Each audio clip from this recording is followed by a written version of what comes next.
Welcome to the deep dive. We're jumping into something that, well, feels like it's constantly shifting under our feet. That intense tech competition between the US and China. It really does. And for this deep dive, we've gathered, a whole stack of recent sources, mostly news reports, updates, things like that from late May 2025. Right. And they cover a pretty wide range: semiconductors, AI, obviously, but also supply chains, EVs, all sorts of things. So our mission today really is to take these pieces from the last few weeks, try to figure out what's most important, maybe connect some dots for you. Exactly. Help understand the latest twists and turns in what a lot of people are calling this tech war. Let's dig in then. Go beyond just the headlines. Okay, so where do we start? I think it has to be the core battleground, right? Semiconductors and AI chips. Absolutely. Everything seems to flow from there. These tiny bits of silicon, Mm-hmm. they're just fundamental. Yeah, the building blocks for everything modern.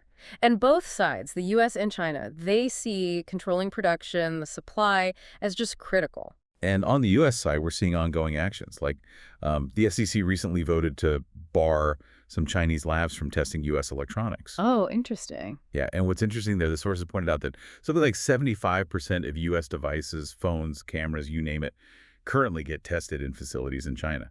Wow, 75%. That really shows you how intertwined things still are, even as the U.S. is trying to, pull back in some areas. Right. And despite all the export controls we hear about, there's clearly still concern that advanced chips are getting through somehow, because we saw U.S. lawmakers introducing a bill specifically aimed at stopping the smuggling of AI chips, which suggests, well, that it's still happening. Yeah, that the flow hasn't been completely cut off. Exactly. And meanwhile, on the other side, China is just, well, doubling down on becoming self-sufficient.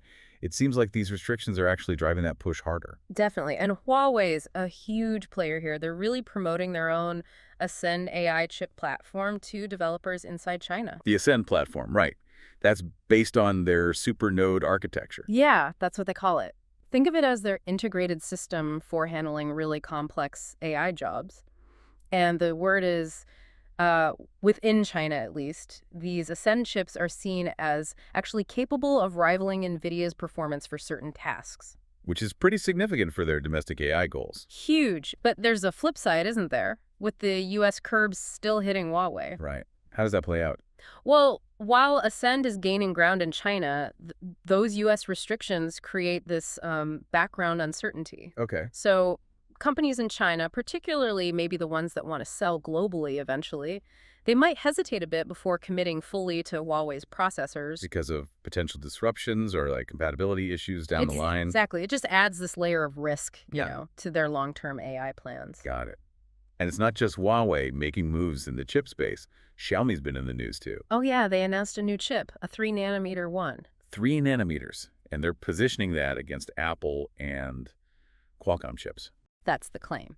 And just for context, 3-nanometer, without getting too technical, it's about making the components on the chip incredibly small. Smaller usually means, more power, better efficiency. So achieving that is a big deal for China's own chip industry, especially with the export controls. A major technical milestone, yeah. And Xiaomi's founder, Lei Jun, he really underlined their commitment, said the company's putting aside, US $6.9 billion for semiconductor development in China over 10 years. Oh, that's serious investment. It is. And we're also seeing things like consolidation, maybe pooling resources to get stronger. Like the Sugon and Hygon merger. Exactly. That's the latest example. Their shares were even suspended for a bit while that went through. It's another way China seems to be responding strategically. Okay, so that's a lot happening on the ground in China. Let's bring in a global giants view. Nvidia. What's their take? We heard from CEO Jensen Huang at Computex recently. Yeah, and he was, let's say direct. He didn't really pull any punches. Called the U.S. AI chip restrictions on China a failure. A failure. Wow. Did he elaborate on why? He did. He specifically mentioned the ban on the H20 chip. That's an Nvidia chip they sort of modified for the China market to comply with earlier rules. Okay. He basically said, look, power is quite cost-effective in China, and there's plenty of land. So banning that specific chip, the H20, he argued it's not effective. He even called that particular ban deeply painful for Nvidia itself. Interesting perspective. Painful for them, but maybe not achieving the policy goal. That seemed to be his point. And what I found really fascinating was his broader view on AI. He called it a full stack thing. Meaning it's not just the chip. Right. It's everything, the hardware, the software, the data centers, the applications built on top. His argument was that trying to just protect one single layer, like the super high-end chips, Yeah. while potentially damaging the rest of the ecosystem, he called it nonsensical. Hmm. What about that smuggling issue raised by the lawmakers? Did he address that? He did, briefly. He seemed a bit skeptical, basically pointing out that Nvidia's big AI systems, the ones with the most powerful chips, are physically huge, like 2 tons huge. Right, not exactly something you slip into a suitcase. Pretty much. So not easily smuggled in his view. But he did also share some positive news out of Computex, specifically for Taiwan.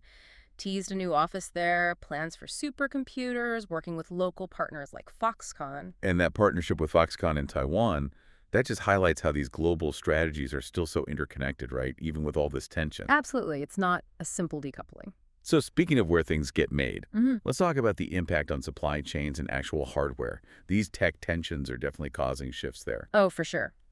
A really big one we're seeing tracked in the sources is with smartphones. Apple. What about Apple? Well, the reporting suggests they're aiming to significantly ramp up iPhone imports from India for the U.S. market. The target seems to be getting most U.S.-sold iPhones from India by the end of 2026. Most of them. By 2026. That's a huge shift away from China. It is, and it connects directly to Foxconn investing heavily in India. They're building up capacity there precisely because Apple's looking to diversify its manufacturing base. Makes sense. But then there's the political layer, which always adds complexity. Yes. There was that comment included in one source from former President Trump. What did he say? Reportedly told Apple CEO Tim Cook, "I don't want you building in India." Really? Yeah, and the source suggested that kind of comment could, quote, throw a wrench into Apple's careful diversification plans. So even just a comment like that creates business uncertainty. It shows how politics can directly interfere with these long-term corporate strategies. Absolutely. And you can actually see the impact of the existing trade measures in the hard numbers. China's smartphone exports to the U.S., which includes iPhones, made but for here, they absolutely plunged in April. Plunged how much? Down 72% compared to the previous year, to the lowest level since 2011, just under U.S. $700 million for the month. 72% drop. Yeah. Wow. That's a stark illustration of how tariffs and tensions are reshaping trade flows. Definitely. And on the hardware side, back in China, Huawei is continuing to adapt to being cut off from U.S. suppliers like Microsoft and Intel. They're pushing their own OS, Harmony OS, right? Exactly. Launching devices like a pretty high-end foldable tablet like US $3,300 high-end and a new MacBook Pro laptop, all running Harmony OS. Building out their own ecosystem step by step. Trying to, yeah. And, just as a side note on Xiaomi again, they actually had to put out a statement denying claims their new X-Ring 01 product used an ARM-designed chip. Just shows how sensitive the whole chip origin issue is right now. Totally. Everyone's watching closely. Okay, so these ripple effects, they're clearly not just contained to chips and hardware manufacturing. They're spreading out into wider tech sectors, too. Yeah, absolutely.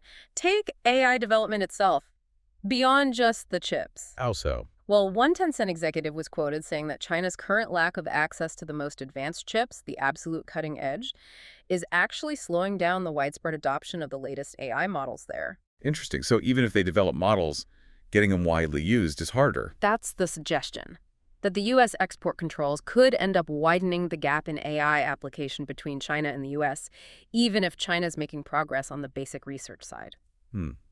Although we do see claims of domestic breakthroughs coming out of China. Right. There was that mention of a Shanghai quant fund called Goku. They submitted a paper to some kind of AI Olympics competition. And what does they claim? They claimed an AI training breakthrough, saying their method was better than ones used by big names like DeepSeek and even OpenAI. Bold claim. Very. Now, whether it holds up under scrutiny is one thing, but the fact that these ambitious claims are being made publicly, it's, interesting context given the chip limitations. Definitely adds to the picture. And shifting gears a bit, but still in tech, the EV market. We're seeing the competition play out there, too. Yeah, that BYD data point was interesting. The sources noted they actually outsold Tesla in Europe for the first time in April. Overtook Tesla in Europe. Yep. According to JATO Dynamics data, sold 7,231 battery EVs compared to Tesla's 7,165. It's close, but symbolically significant, perhaps. Shows the Chinese EV makers are making serious inroads in Europe. They are. And speaking of Europe, there's movement on producing Chinese EVs there, too. Stellantis and Leapmotor, they're apparently close to deciding on European production. But maybe facing higher costs. Seems like it. Leapmotor apparently expects costs might be about 10% higher than if they'd used a potential former plant in Poland. But interestingly, they said they don't plan to raise prices for consumers right now. Absorbing the cost for market share, perhaps. Could be the strategy. And the chip situation, it also hits consumers' wallets directly in some cases. Like with graphics cards. Exactly. Nvidia's consumer cards, like the high-end RTX 1590D GPU, prices have apparently jumped up in China after that H20 chip sales ban went into effect. Not much of a jump. The report said over 10% in the past month, so probably a mix of tighter supply for alternatives or just increased demand for what's available. Makes sense. Okay, what about just general business activity? Any signs there? There was one interesting bit about Alibaba.com, their business-to-business platform. Yeah. They apparently saw a big spike in activity from U.S. buyers. Inquiries were up over 40% in the week, right after Washington and Beijing seemed to hit pause on the trade war talk for a moment. Huh. So even a slight easing of tensions immediately boosts business interest. Seems to suggest that, yeah, that underlying desire to do business is still there, maybe just waiting for a calmer environment. And then there was that sort of unexpected angle involving crypto.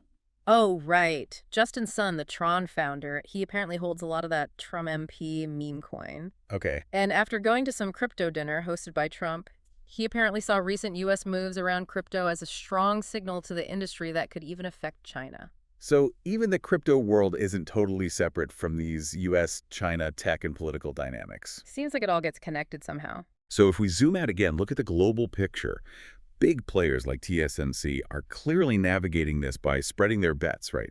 Expanding their manufacturing footprint. Yeah, definitely. TSMC, the world's biggest contract chip maker based in Taiwan, they're building that huge plant in Germany, an U.S. $11 billion project, part of a joint venture. And opening a design center, too. Right, a chip design center in Munich, positioning themselves right in the middle of Europe's own push into AI and trying to boost its own chip production. Which, like you said earlier with Nvidia partnering with Foxconn in Taiwan, it just shows it's not a simple two-sided fight. Not at all. It's this complex web of global strategies, partnerships, investments, all reacting to these pressures. So when we pull all these different threads together, the FCC rule, the talk about smuggling, Huawei's Ascend push, Xiaomi's 3-nanometer chip. The mergers in China, Jensen Huang's pretty blunt comments, Apple moving production to India, that big drop in exports. Huawei's Harmony OS devices, Yeah. the AI adoption concerns, the EV race heating up in Europe, those graphics card price hikes, even a crypto angle.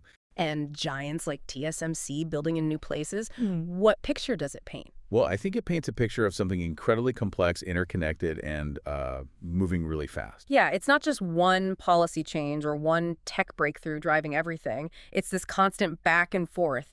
Government actions, companies scrambling to adapt, technology marching forward on both sides. And we've definitely seen those key themes play out just in these recent updates. Yeah. Semiconductors are absolutely central. China's drive for self-reliance is undeniable. The impact on global supply chains is real and measurable. And the effects are rippling out everywhere. AI, EVs, consumer prices. So maybe the final thought to leave you, our listener, with, based just on what we've discussed today. Yeah.